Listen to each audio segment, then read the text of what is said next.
علماء اہل سنت، اساتذہ کرام، مدرسہ منظر حق ٹانڈا، ارکان مدرسہ، معززین، سامعین، عزیز طلبہ، السلام علیکم ورحمۃ اللہ وبرکاتہ۔ وعلیکم السلام ورحمۃ اللہ وبرکاتہ۔ الحمدللہ رب العالمین، والصلاة والسلام علی حبیبہ سید الانبیاء والمرسلین،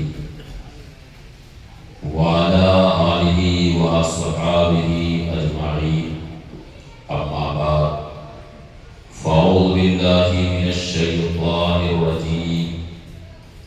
بسم اللہ الرحمن الرحیم، ما آتاکم الرسول فخذوہ وما نهاكم عنه فانتهوا، وقال رسول الله صلى الله عليه وسلم: نذر الله عبدا سمع مقالتي فحفظها ووعاها وأداها، فرب حامل فقه غير فقيه، ورب حامل فقه إلى من هو أفقه منه. آمنت بالله صدق الله العلي العظيم، وصدق رسوله النبي الأمير الكريم، ونحن على ذلك لمن الشاهدين والشاكرين، والحمد لله رب العالمين. محترم سامعین، آئیے ہم اور آپ سب سے پہلے اپنے اور ساری کائنات کے مرکز عقیدت حضور سید الانبیاء خاتم پیغمبران رحمت للعالمین جامع عالمین جناب احمد مصطفیٰ محمد مصطفیٰ صلی اللہ علیہ وسلم کی بارگاہ عرش جاہ میں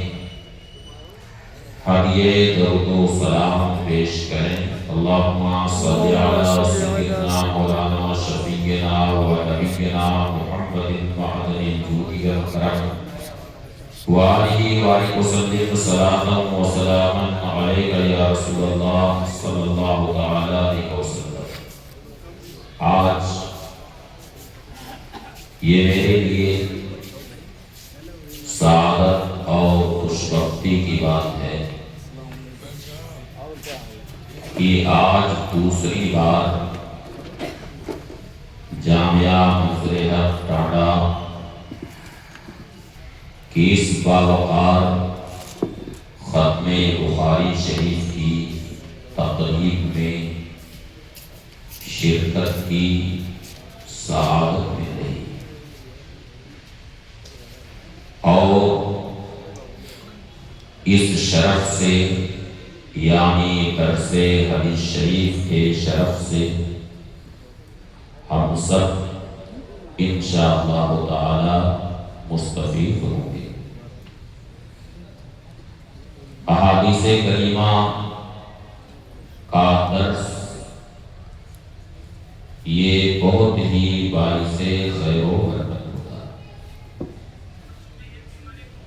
حدیث شریف میں مشغول ہونا، اسے حاصل کرنا اور اپنے سینوں میں احادیث کریمہ کو محفوظ کرنا، یہ دنیا اور آخرت دونوں میں خوشحالی کا ایک بہت بڑا ذریعہ ہے۔ حدیث شریف وہ جو اپنے سینے میں محفوظ کرے، نبی کریم صلی اللہ علیہ وسلم نے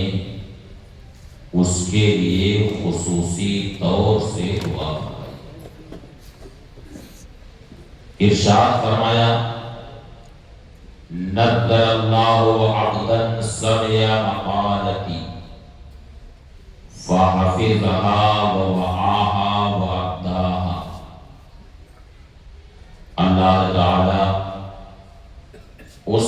بندے کو سرسبز و شاداب رکھے، تر و تازہ رکھے۔ نظارہ کا معنی اردو زبان میں بارونق ہونا بھی آتا ہے، یعنی اللہ تعالی اس بندے کو بارونق رکھے جس نے میری حدیث شریف سنی، اسے یاد کیا اور برابر اسے یاد رکھا، اس کے حفظ پر استقامت برتی۔ فربا عامل فقہ غیر فقیہ، کیونکہ بہت سارے ایسے حاملین علم ہوتے ہیں جو خود فقیہ نہیں ہوتے، اس لیے حدیث شریف یاد کرنے کے ساتھ ساتھ اداہا، وہ حدیث اس نے دوسروں تک پہنچا۔ کہ ایسا ہو سکتا ہے کہ جس کے پاس وہ حدیث شریف ہے، گو کہ اس نے حدیث شریف یاد کر دی ہے،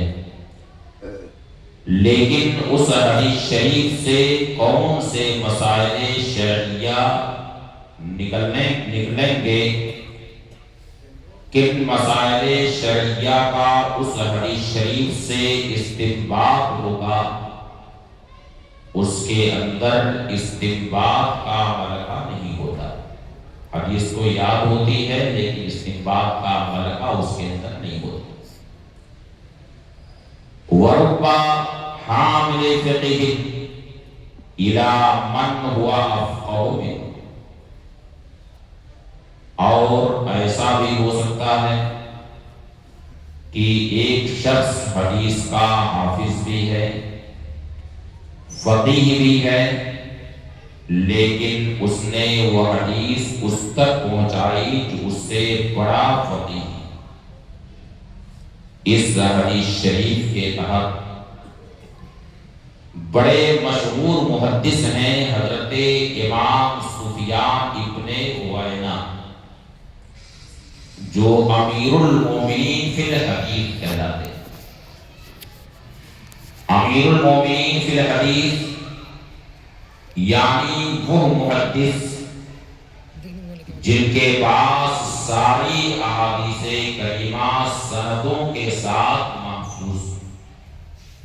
تو امام سفیان ابن عیینہ اس حدیث شریف کے تحت فرماتے ہیں،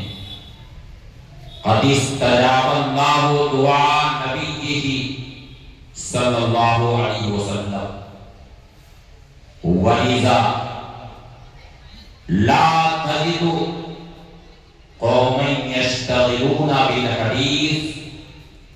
إِلَّا وَفِي وُجُوهِهِمْ نَضَارَةٌ۔ اللہ تعالیٰ نے نبی کریم صلی اللہ علیہ وسلم کی اس دعا کو ضرور قبول فرمایا۔ یہی وجہ ہے کہ تم جس بھی ایسے شخص کو دیکھو جو حدیث شریف پڑھنے پڑھانے میں لگا ہے، حدیث شریف کو حاصل کر رہا ہے، اسے یاد کر رہا ہے، اس کے چہرے پر تمہیں رونق اور تازگی ضرور نظر آئے۔ عمر کے کسی بھی حصے اس کے چہرے پر تمہیں تازگی ضرور نظر آئے۔ اس طریقے سے احادیث کریمہ کو حفظ کرنا اور لوگوں تک پہنچانا، یہ دنیا اور آخرت دونوں ہی میں باعث خیر و برکت، کیونکہ ظاہر ہے کہ نبی کریم صلی اللہ علیہ وسلم نے یہ جو دعا فرمائی ہے کہ اللہ تعالی اس بندے کو سرسبز و شاداب رکھے جس نے میری حدیث سنی، اسے یاد کیا اور لوگوں تک پہنچا دیا، یہ دعا صرف دنیا کے ساتھ خاص نہیں ہے بلکہ دنیا اور آخرت دونوں کے لیے ہوا۔ یہی وجہ ہے کہ محدثین کے چہرے یہ دنیا میں بھی بارونق رہتے ہیں اور آخرت میں بھی ان کے چہرے انشاءاللہ دعائے نبوی کی برکت سے بارونق رہیں گے، بلکہ نبی کریم صلی اللہ علیہ وسلم سے محدثین کو قرب زیادہ ہو۔ اس کی وجہ مشہور محدث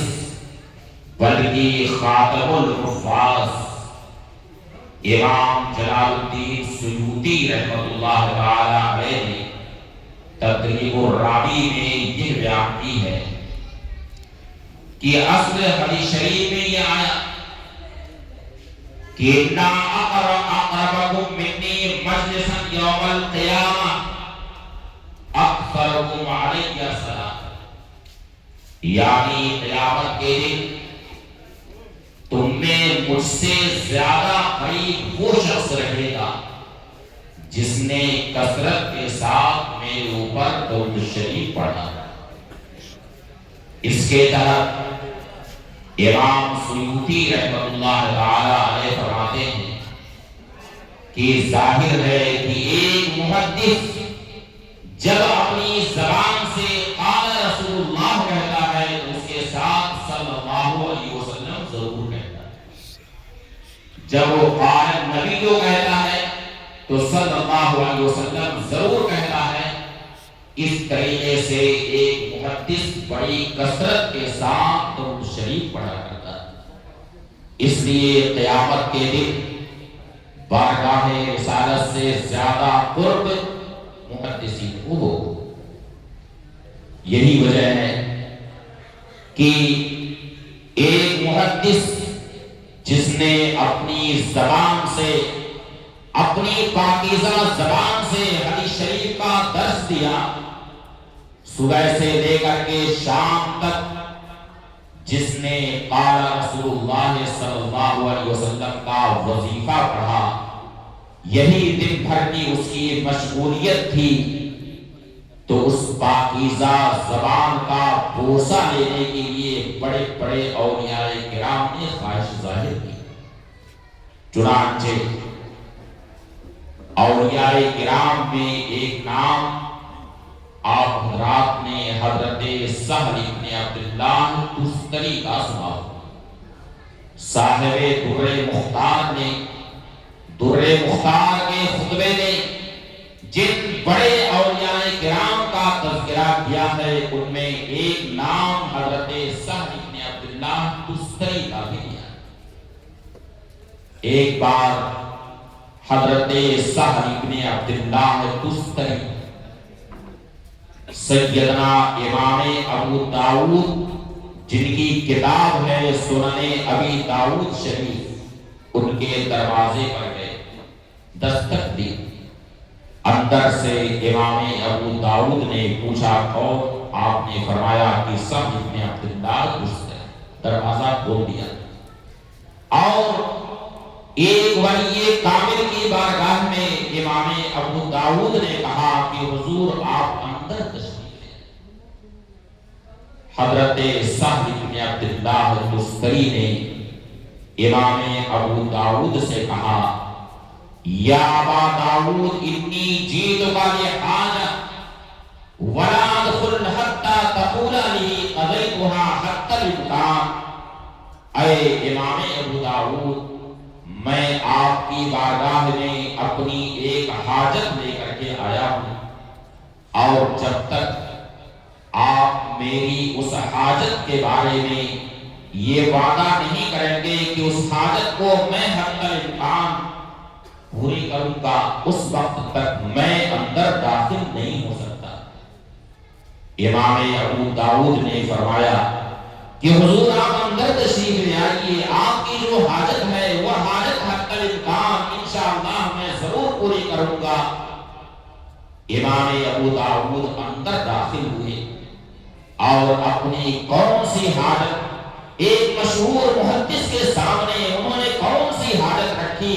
وہ امام ابو داؤد جن کے سینے میں 5 لاکھ حدیثیں محفوظ تھیں، خود ارشاد فرمایا کہ میں نے 5 لاکھ حدیثیں یاد کی ہیں اور 5 لاکھ حدیثوں میں سنن ابی داؤد کا یہ مجموعہ میں نے تیار کیا ہے جو 4800 حدیثوں پر مشتمل ہے۔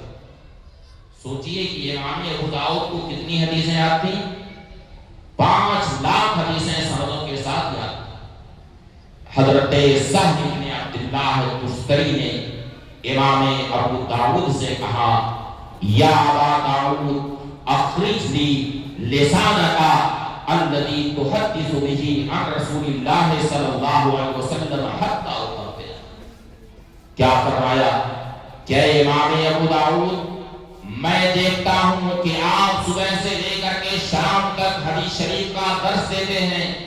آپ کی زبان پر قال رسول اللہ صلی اللہ علیہ وسلم کا وظیفہ جاری رہتا ہے۔ میں اس لیے آیا ہوں کہ آپ اپنی جس زبان سے نبی کریم صلی اللہ علیہ وسلم کی حدیثوں کا درس دیتے ہیں اس زبان کو اپنے منہ سے ذرا باہر نکال دیجئے، میں اس زبان کا بوسہ لینا چاہتا ہوں۔ اس سے اندازہ لگائیے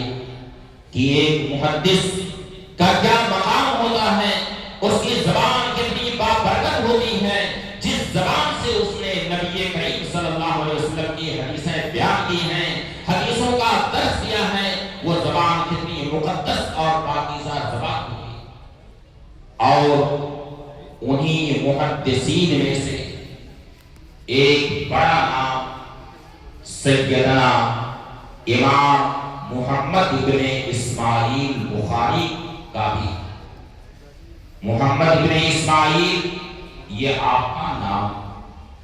لیکن بخاری کے لفظ سے آپ اتنا زیادہ مشہور ہو گئے کہ نام عوام اہل سنت کے درمیان اتنا معروف نہیں ہے جتنا معروف امام بخاری کا ہے کہ نہیں ایسا؟ بلکہ اس کتاب کا جو اصل نام ہے وہ نام اگر آپ سے پوچھ لیا جائے کہ امام بخاری نے اپنی کتاب کا نام کیا رکھا ہے تو میرا خیال ہے کہ کب لوگ بتائیں گے کہ اصل نام اس کا کیا ہے۔ امام بخاری نے کیا نام رکھا؟ الجامع المسند الصحیح المختصر من امور رسول اللہ صلی اللہ علیہ وسلم و سننہ و ایامہ۔ بولیے یہ نام کس کو یاد ہے؟ بخاری شریف کا یہ نام کس کو یاد ہے؟ ہم لوگ جانتے ہی نہیں ہے نا، مگر لفظ بخاری اس قدر مشہور ہے کہ اس نام سے خود صاحب کتاب بھی جانے پہچانے جاتے ہیں اور کتاب بھی اسی نام سے جانی پہچانی جاتی ہے۔ اگر کسی کے بھی سامنے کہہ دیا جائے کہ ہم بخاری شریف پڑھتے ہیں تو اسے مزید کچھ بتانے کی ضرورت نہیں۔ امام بخاری رحمۃ اللہ تعالی علیہ کے والد ماجد یعنی حضرت اسماعیل وہ خود بہت بڑے عالم تھے، بہت بڑے وہ خود محدث تھے، کثیر شیوخ سے انہوں نے حدیثیں خود روایت کی اور ساتھ ہی ساتھ امام بخاری کے والد بہت ہی مالدار بھی تھے، صاحب ثروت تھے، مگر حلال و حرام کے معاملے میں اس قدر محتاط تھے کہ حرام تو حرام آپ شبہے سے بھی بچا کرتے تھے۔ چنانچہ ارشاد فرمایا کہ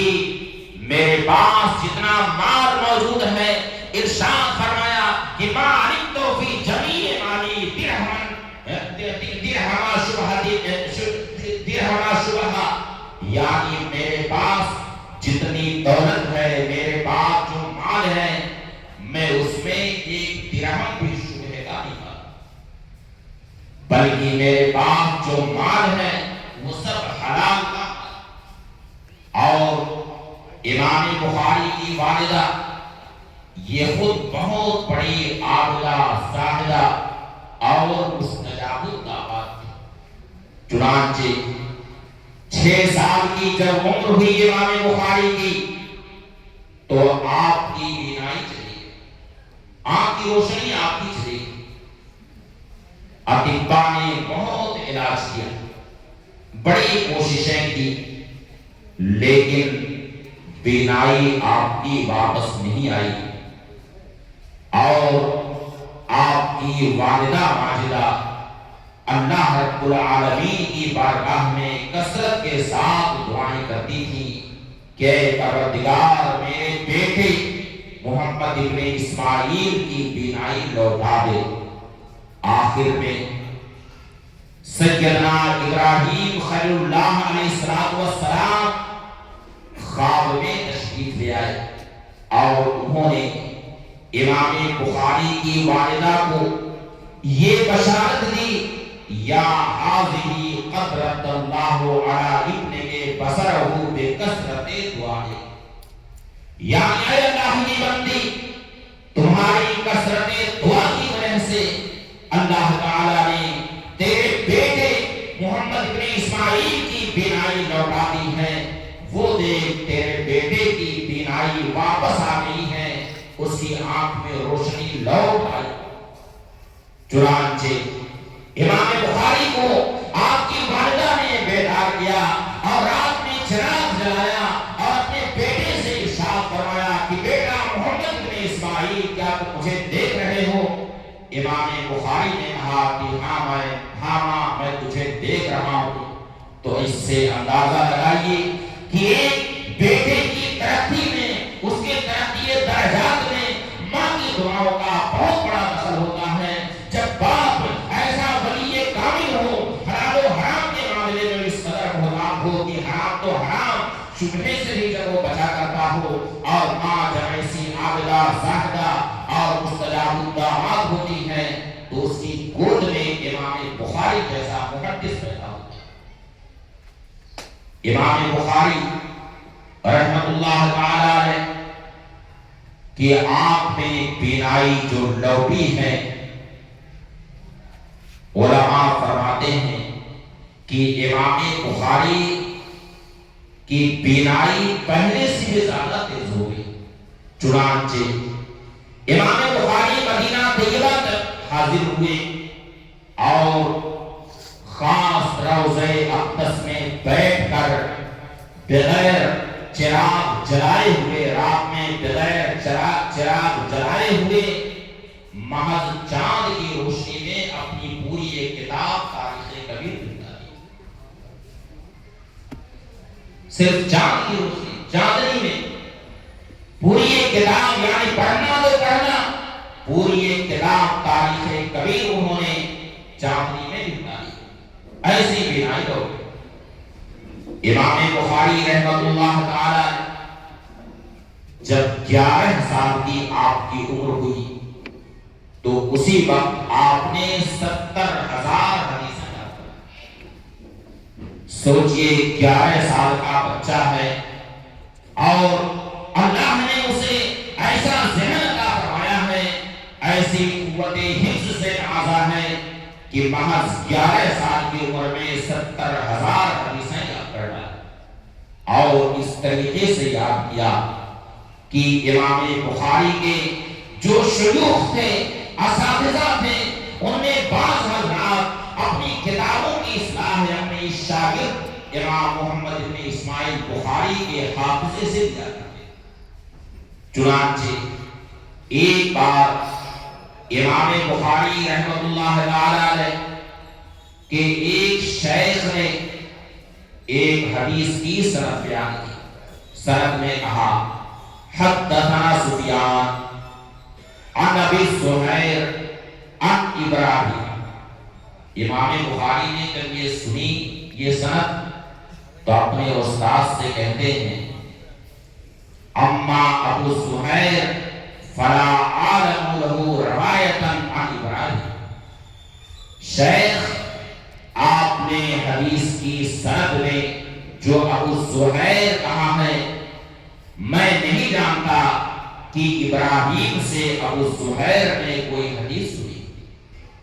ارجع الی اصلک ان کان عندک، شیخ آپ اپنی اصل کتاب کو جا کر کے دیکھیے کہ اصل کتاب میں آپ نے اس حدیث کی سند کیسے لکھی۔ وہ شیخ اپنے گھر گئے، کتاب نکالی، کتاب میں دیکھا تو اتفاق ایسا کہ کتاب میں بھی ویسے تھا، حدثنا سفیان عن ابی زہیر عن ابراہیم، کتاب میں بھی ایسے لکھا۔ لوٹ کر امام بخاری کے پاس آئے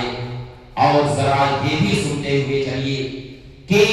کس کے پاس لوٹ کر کے آ رہے ہیں، اپنے شاگرد کے پاس لوٹ کر کے آ رہے ہیں، اور ایسا شاگرد جو محض 11 سال کا بچہ ہے، جبکہ شیخ اور دراز ہے، خود بہت بڑا محدث ہے، مگر اپنے شیخ سے اپنی اصلاح لینے میں اس نے اپنے لیے کوئی کسر شان نہیں محسوس کیا،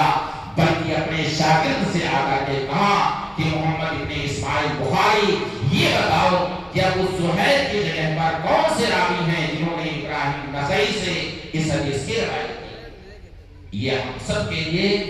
قابل عبرت، قابل درس کہ آج اگر اپنے شاگردوں سے ہمیں کچھ پوچھنا ہو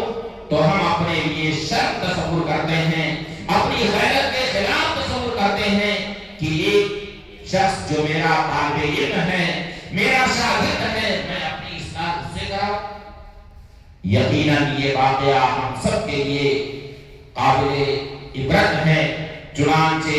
جب وہ شیخ امام بخاری کی بارگاہ میں حاضر ہوتے ہیں اور امام بخاری سے پوچھا کہ محمد ابن اسماعیل تم یہ بتاؤ کہ ابراہیم نخعی سے پھر کس نے روایت کی؟ امام بخاری نے کہا کہ آپ نے ابو زہیر کہا ہے، جبکہ وہ ابو زہیر نہیں بلکہ ابو زبیر ہیں، آپ کو لکھنے میں فرق پڑ گیا ہے، باقی جگہ پر آپ نے ہاں لکھ دیا ہے وہ ابو زہیر نہیں ہے بلکہ ابو زبیر۔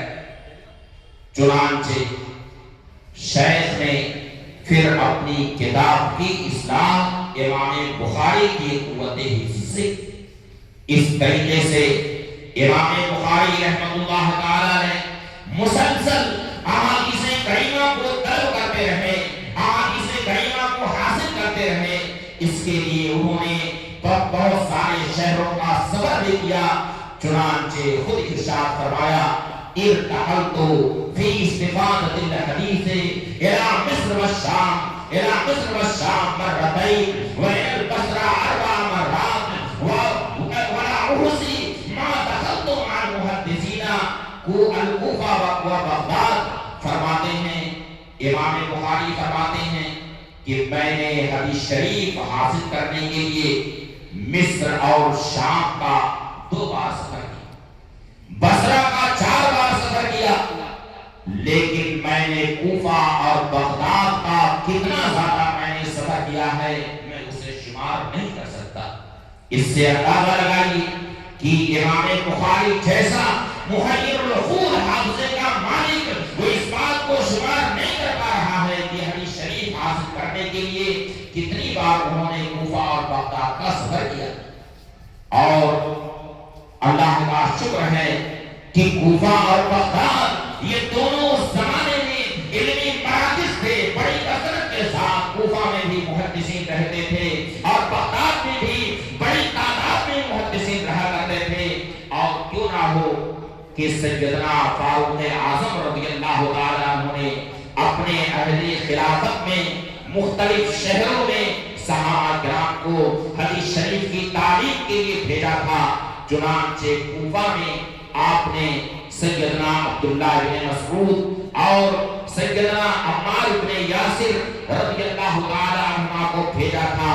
اور ساتھ ہی ساتھ اہل کوفہ کو یہ خط لکھا تھا کہ اہل کوفہ میں نے عمار بن یاسر کو تمہارے پاس امیر بنا کر کے بھیجا ہے، اور عبداللہ بن مسعود کو میں نے تمہارے پاس معلم اور وزیر بنا کر کے بھیجا ہے، اور اہل کوفہ یہ یاد رکھو کہ ہما من نجوان اصحاب رسول اللہ صلی اللہ علیہ وسلم، اے اہل کوفہ اس بات کو یاد رکھنا کہ یہ سیدنا عبداللہ بن مسعود اور حضرت عمار بن یاسر یہ کون ہیں؟ ارشاد فرماتے ہیں اس خط میں یہ تحریر فرمایا کہ یہ دونوں صحابی رسول نبی کریم صلی اللہ علیہ وسلم کے صحابہ کرام میں منتخب صحابہ کرام میں سے، اور فرمایا کہ عبداللہ بن مسعود کی ضرورت تو مجھے خود تھی، لیکن میں نے اپنے اوپر تم کو ترجیح دیا ہے، میں نے ایثار سے کام لیا ہے، اس لیے میں نے عبداللہ بن مسعود کو تمہارے درمیان بھیجا۔ چنانچہ سیدنا عبداللہ بن مسعود رضی اللہ تعالیٰ عنہ جب کوفہ تشریف لے گئے اور آپ نے حدیث شریف کا جو درس دینا شروع کیا، حدیث شریف کی جو درسگاہ قائم فرمائی ہے، تو آپ کی درسگاہ میں اس کثرت کے ساتھ وہاں کے لوگ شریک ہوتے تھے کہ 4000 محدثین آپ کی درسگاہ فیض سے پیدا ہوئے، یہاں تک کہ جب شیر خدا مولا کائنات سیدنا علی مرتضیٰ رضی اللہ تعالیٰ عنہ کوفہ تشریف لے گئے تو سیدنا عبداللہ بن مسعود رضی اللہ تعالیٰ عنہ اپنے 4000 تلامذہ کے ساتھ ان کی استقبال کے لیے باہر نکلے تھے۔ سیدنا علی مرتضیٰ رضی اللہ تعالیٰ عنہ نے ارشاد فرمایا تھا کہ ابن مسعود تم نے شہر کوفہ کو علم و ادب سے بھر دیا ہے، علماء سے بھر دیا ہے، محدثین سے بھر دیا ہے۔ یہی وجہ ہے کہ امام بخاری نے کوفہ کا سفر کتنی بار کیا ہے، ارشاد فرمایا کہ کوفہ اور بغداد کا سفر میں نے کتنی بار کیا ہے میں اسے شمار نہیں کر سکتا۔ امام بخاری رحمۃ اللہ تعالی علیہ نے ایک بار یہ خواب دیکھا تھا کہ میں نبی کریم صلی اللہ علیہ وسلم کے حضور کھڑا ہوں اور ہاتھ میں میرے ایک پنکھا ہے جو میں چل رہا ہوں۔ فرمایا کہ اذکر به عن نبی صلی اللہ علیہ وسلم، یعنی مکھیاں جو ادھر ادھر اڑ رہی میں ان مکھیوں کو بھگا رہا تھا۔ نبی کریم صلی اللہ علیہ وسلم کے جسم اطہر پر مکھی نہیں بیٹھتی تھی، نہ ہی حضور کے جامع اطہر پر مکھی بیٹھتی تھی، لیکن ادھر ادھر جو مکھیاں اڑ رہی تھیں خواب میں امام محمد ابن اسماعیل بخاری بھگا رہے۔ جب آپ بیدار ہوئے معبر سے اس کی تعبیر پوچھی تو معبر نے اس کی تعبیر یہ بتائی، انکا تذکر الکذب عن رسول اللہ صلی اللہ علیہ وسلم، اے محمد ابن اسماعیل اس خواب کی تعبیر یہ ہے کہ تم نبی کریم صلی اللہ علیہ وسلم سے جھوٹ کو دفع کرو۔ اس کے بعد پھر آپ کے شیخ حضرت امام اسحاق ابن راہویہ نے ایک بار اپنے تلامذہ کے سامنے یہ خواہش ظاہر کی کہ اے میرے تلامذہ، یوں احادیث کے بہت سارے مجموعے تیار ہو چکے ہیں، لیکن کاش تم میں احادیث کریمہ کا کوئی ایسا مجموعہ تیار کر دیتا جو صرف احادیث صحیحہ پر مشتمل ہوتا، کوئی بڑی اچھی بات ہوتی۔ امام بخاری کہتے ہیں کہ ایک تو میں وہ خواب دیکھ چکا تھا جس کی تعبیر بھی میں سن چکا تھا، اور ساتھ ہی ساتھ میرے شیخ حضرت امام اسحاق ابن راہویہ نے جب یہ ارشاد فرمایا، اپنی خواہش کا اظہار فرمایا، تو ان کی بات میرے دل میں اثر کر گئی، اور اسی وقت میں نے یہ عزم کر لیا کہ اب میں احادیث صحیحہ کا کوئی مجموعہ ضرور انشاءاللہ تیار کروں۔ چنانچہ امام بخاری رحمۃ اللہ تعالی علیہ اسی وقت سے اس کام میں مشغول ہو گئے،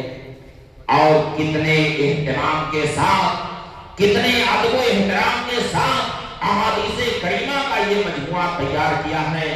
ارشاد فرماتے ہیں کہ ما وضعت فیہ حدیثا الا بعد الغسل وصلاۃ رکعتین، یعنی میں نے اس کتاب میں جب بھی کوئی حدیث شریف لکھی ہے تو اس کے لکھنے سے پہلے میں نے غسل کیا ہے اور 2 رکعت میں نے نماز نفل ادا کی ہے، اس کے بعد میں نے وہ حدیث شریف اس کتاب میں لکھی۔ اب اندازہ لگائیے کہ امام بخاری رحمۃ اللہ تعالی علیہ نے کتنی بار غسل کیا، اور کتنی نمازیں ادا کی ہیں۔ اس کتاب میں علامہ ابن حجر اسقلانی کی تحقیق کے مطابق 9280 حدیثیں ہیں کل ملا کر کے۔ 9280 حدیثیں تحریر کرنے میں، انہیں جمع کرنے میں امام بخاری نے کتنی بار غسل کیا اور کتنی رکعتیں نماز نفل ادا کی ہیں، اس سے اندازہ آپ لگا لیجئے۔ یہی وجہ ہے کہ بخاری شریف کا جو مقام ہے وہ دوسری کتب حدیث کو مقام حاصل نہ ہو سکا۔ اور مزید ارشاد فرمایا ما وضعت فيه حدیثا حتی استغفرت اللہ تعالی وصلیت رکعتین وتيقنت بصحته، یعنی جب بھی میں نے اس کتاب میں کوئی حدیث شریف لکھی ہے تو اسے لکھنے سے پہلے میں نے اللہ کی بارگاہ میں استخارہ کیا، 2 رکعت نماز ادا کی، اور جب اس حدیث کے صحیح ہونے کا مجھے یقین ہو گیا اس کے بعد میں نے وہ حدیث شریف لکھی۔ اور فرمایا کہ 16 سال کی مدت میں نے یہ کتاب تحریر کی ہے، اور فرمایا کہ جعلت حجۃ بینی و بین رب العالمین، میں نے اس کتاب کو اپنے اور رب العالمین کے درمیان حجت قرار دیا ہے۔ اور فرمایا اخرجتہ من ذخائر 600,000 حدیث، یعنی 6 لاکھ احادیث کریمہ سے میں نے ان احادیث کا انتخاب کیا۔ یہی وجہ ہے کہ یہ کتاب جس قدر مقبول ہوئی وہ قبول عام دوسری کتابوں کو حاصل نہ ہو سکا، اور صرف اسی پر اکتفا نہیں کیا بلکہ احادیث کریمہ کا جب یہ مجموعہ تیار ہو گیا پھر اسے لے کر کے مدینہ طیبہ حاضر ہوئے، اور خاص ریاض الجنہ شریف میں بیٹھ کر کے آپ نے تراجم الابواب قائم کیا، اور ایک روایت کے مطابق مسودہ سے مبیضہ کیا، پھر بارگاہ رسالت میں پیش کیا، اس کے بعد پھر ان احادیث کو اس کتاب میں باقی رکھا۔ اس طریقے سے امام بخاری نے جس اہتمام کے ساتھ احادیث کا یہ مجموعہ تیار کیا ہے، اسی اہتمام اور اسی حسن ادب اور اسی احترام کی یہ برکت ہے کہ یہ کتاب خود بارگاہ رسالت میں مقبول ہے۔ نبی کریم صلی اللہ علیہ وسلم نے اسے خود اپنی کتاب کہہ کر کے یاد فرمایا ہے۔ چنانچہ ایک مشہور محدث ہیں حضرت امام محمد بن احمد مروزی رحمۃ اللہ تعالی علیہ، وہ فرماتے ہیں بین انا نائم بین الرکن والمقام اذ رأیت النبی صلی اللہ علیہ وسلم فقال یا ابا زید الی متی تدرس کتب الشافعی ولا تدرس کتابی، فرماتے ہیں کہ میں رکن حجر اسود اور مقام ابراہیم علیہ السلام کے درمیان سویا تھا، کتنے میں میرا نصیبہ بیدار ہوا، نبی کریم صلی اللہ علیہ وسلم خواب میں تشریف لے آئے، اور نبی کریم صلی اللہ علیہ وسلم نے ارشاد فرمایا کہ ابو زید مروزی تم محمد ابن ادریس شافعی کی کتاب کب تک پڑھو گے، میری کتاب تم کب پڑھو گے؟ میں نے عرض کیا وہاں کتابوں کا یا رسول اللہ، یا رسول اللہ آپ کی کون سی کتاب ہے؟ نبی کریم صلی اللہ علیہ وسلم نے ارشاد فرمایا جامع محمد بن اسماعیل البخاری،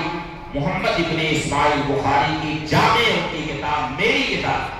تو جس کتاب کو نبی کریم صلی اللہ علیہ وسلم اپنی کتاب کہہ کر کے یاد فرمائیں، اس کتاب کی کیا عظمت ہوگی، اس کا کیا مقام ہوگا، وہ اس بات سے بالکل ظاہر و باہر ہے۔ اور خود امام بخاری کو بھی بارگاہ رسالت میں ایسی مقبولیت حاصل ہوئی، ایسی محبوبیت حاصل ہوئی کہ جب آپ کے وصال کی گھڑی آئی تو اس وقت بعض صالحین نے یہ خواب دیکھا،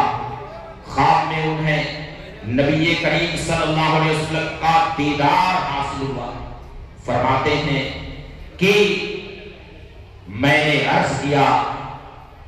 بے ابی انا و امی یا رسول اللہ، یعنی میں نے حضور کو سلام پہلے عرض کیا، نبی کریم صلی اللہ علیہ وسلم نے سلام کا جواب ارشاد فرمایا، اور پھر میں نے عرض کیا یا رسول اللہ میرے ماں باپ حضور پر قربان ہیں، قربان ہوں، یا رسول اللہ ماں وقوف کا، یا رسول اللہ فرماتے ہیں کہ میں نے یہ دیکھا کہ نبی کریم صلی اللہ علیہ وسلم ایک راستے پر کھڑے ہو کر کے صحابہ کرام کے ساتھ ایک راستے پر کھڑے ہیں، ایسا محسوس ہو رہا ہے کہ کسی کی آمد کا انتظار ہے. میں نے نبی کریم صلی اللہ علیہ وسلم سے عرض کیا وما وقوفک یا رسول اللہ، یا رسول اللہ حضور یہاں پہ کیسے کھڑے ہیں؟ نبی کریم صلی اللہ علیہ وسلم نے ارشاد فرمایا انتظر محمد بن اسماعیل البخاری، محمد بن اسماعیل بخاری کا انتظار کر رہا ہوں. تو جس کا انتظار بارگاہ رسالت میں ہو اس کی کیا محبوبیت ہوگی، کیا مقبولیت ہوگی، وہ اس سے ظاہر و باہر ہے. دعا ہے اللہ تعالی احادیث کریمہ کی برکتوں سے ہم سب کو شاد کام فرمائے. اب آخری حدیث شریف کے درس کا وقت ہو گیا ہے اور آپ حضرات بھی پورے طور سے متوجہ ہو جائیں. حدیث شریف کا درس بہت ہی مبارک اور مسعود ہوتا ہے، باعث خیر و برکت ہوتا ہے. اب انہی جملوں پر یہ گفتگو مکمل ہو رہی ہے. اب درس حدیث کا آغاز انشاءاللہ ہونے جا رہا ہے.